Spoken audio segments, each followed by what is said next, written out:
도인들의 마을 청학동이 내려다 보이는 지리산 끝자락에 올라야 만날 수 있다는데요. 여기 그냥 살아도 내가 도인이 되겠다 그런 느낌이 금방 싹 들더라고.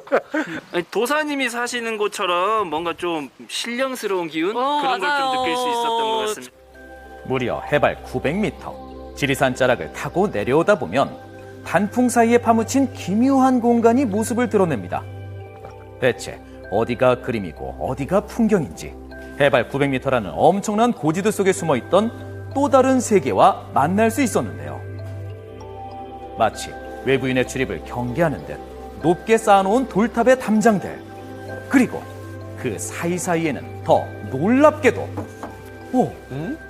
약 3,000개에 달하는 석상들이 제각기 다른 얼굴을 하고 있었습니다. 아니 도대체 누가 이 높은 곳까지 이 많은 돌을 옮겨놓은 것도 모자라 수십 미터 높이의 담장을 돌로 쌓은 걸까요? 하지만 1시간을 넘게 이 미로 같은 곳을 계속 올라야 했습니다. 근데 어떻게 다 쌓았을까, 이렇게 많은 돌을? 이 돌로 이렇게 쌓여진 거는 정말 어디 전국에 다녀도 이렇게 많은 데는 처음이에요. 누가 했는지 모르겠네요. 그걸 궁금하잖아요. 누가 만든지 아세요? 몰라요. 아까 그 도사님이신가? 그분 어디로 가셨어요? 저기 위로 위로요. 올라가셨어요. 수염도 엄청 기시고 네. 유유히 딱 걸어가시던데요. 우리가 만난 그 누구도 이곳의 주인이 누군지 모르던 그때였습니다. 저희 포스가. 절로 선생님 소리가 나오는 범상치 않은 기운. 혹시 여기 돌을 쌓으신 분이 선생님이세요? 뭐 한 50년 이상 계속 쌓아온 겁니다. 아, 그럼 정말 이곳이 무려 50년간 사람이, 아니 선생님이 손으로 만들었다고요? 하지만 그 시작은 이제부터라는 거. 신화를 바탕으로 만들어낸 조각들이에요.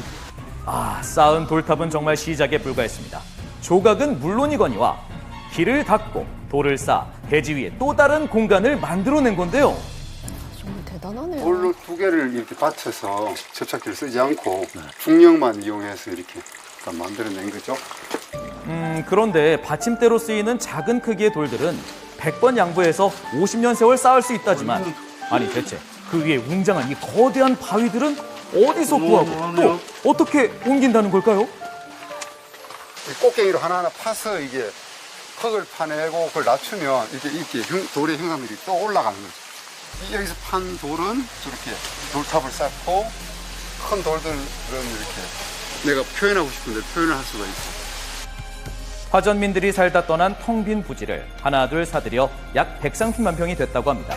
그 안에서 50년간 파낸 돌과 흙으로 지금을 만든 건데요. 표현하려고 하는 전체 이름은 선국, 신선나라, 신선제 나라국자. 그래서 그런지 보이는 모습이 꼭 신선 같으세요. 진정한 신선도는 참나, 참나를 찾아서 사는 사람, 그게 신선이에요. 저기 능처럼 보이죠? 그가 꼭 표현하고픈 마음이 담긴 곳이라고 합니다. 이거 왠지 낯이 익는데요? 이게 이제 하늘에 제사 지내는 제천단이 나오는데 원방각으로 다 돼 있어요. 혹시 오징어 게임 떠올리신 분들도 계셨나요? 원방각이라고 표현을 합니다. 천이라는 것은 동그래. 근데 땅은 네모나요. 왜? 동서남북이 있으니까. 각이라는 건 뭐냐면 삼각형이거든요. 이건 인간을 나타내는 거예요. 고대의 그 사상부터 이제 쭉 흘러내려왔다고 보시면 되죠. 그가 진정 이곳에 표현하고자 했던 마음, 그 첫삽을 뜨게 만들었던 이유, 바로 이 건국전이라는 세 글자에 담긴 의미에서부터 시작합니다. 무엇이 내 마음에 그렇게 맺혀서 여기까지 왔을까? 우리의 민족의 근원적인 정체성, 과연 우리가 제대로 지키고 의식하고 사느냐 하는 문제에 대한 고민을 해본 거죠. 잊혀져가는 역사에 대한 고민, 그것이 그를 다시 고향에 돌아오게 했습니다. 죽선자, 죽선자의 이게 돌부리 능인데 좌청룡, 우백호, 남주자, 북현무 이렇게. 그리고 나서 시작한 것이 바로 고조선에서부터 이어져 온 이야기들을 하나의 대지 위에 여러 개의 공간을 나눠 담기 시작한 건데요. 정말 오랜만에 떠올려보는 사방신부터 각각의 공간들을 지날 때 그 과정들이 점차 과거로 향하게끔 연결을 시켜놨다고 합니다. 자, 그렇다면 사방신을 지난 이 다음 공간에선 어떤 역사 이야기를 만날 수 있을까요? 이건 뭐죠? 선사시대 유물에서나 볼 법한 독특하고 기묘한 문양들인데 또 어딘가 낯설지 않은 느낌도 드시나요? 반구대 암각화나 낭아리 암각화 이런 것들을 스케치해가지고 조각을 해본 작품이죠. 문양 하나에도 의미 없는 건 없었답니다. 실제 아직도 울산에 남아있는 국보 제285호 반구대 암각화를 재현한 것이라는데요. 역사에 대한 공부 없이, 노력 없이, 세월 없이 50년이 흐른 건 아니었다고 합니다. 그에게도 이곳은 그 시작을 잊지 않으려는 수련의 과정이었다는데요. 이런 식으로 이렇게 50년 동안 싸우신 거예요? 그렇죠. 뭐 이제 여기는 고르기를 하는 거고 또 큰 돌을 쌓는 데가 또 있고. 가장 큰 호수를 만드는데 무려 7년이라는 시간이 걸리기도 했답니다. 그 이유는 호수들의 깊이가 10m를 훌쩍 넘기 때문이라는데요. 여기가 고대 옛날부터 분지예요, 분지. 그래서 물이 솟아올라서 넘쳐요. 그래서 배수까지 신경 쓰며 공과 시간, 비용을 써서 완성했다고 합니다. 70년대, 80년대 초에 제가 이걸 이제 모으기 시작해서 전국적으로 모았고요. 그걸 이제 90년대 우리 민속품이 하나의 붐을 일으켰어요. 그 시절이 딱 맞았던 것 같아요.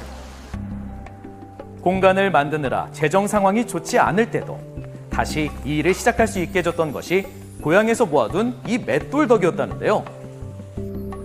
이런 기묘한 인연은 이뿐만이 아니었습니다.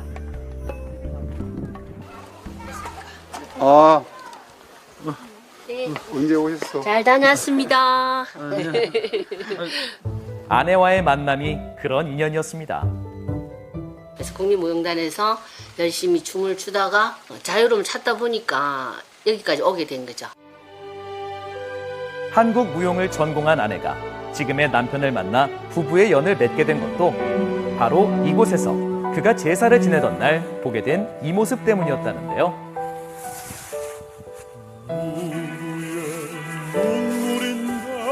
누구의 사랑인가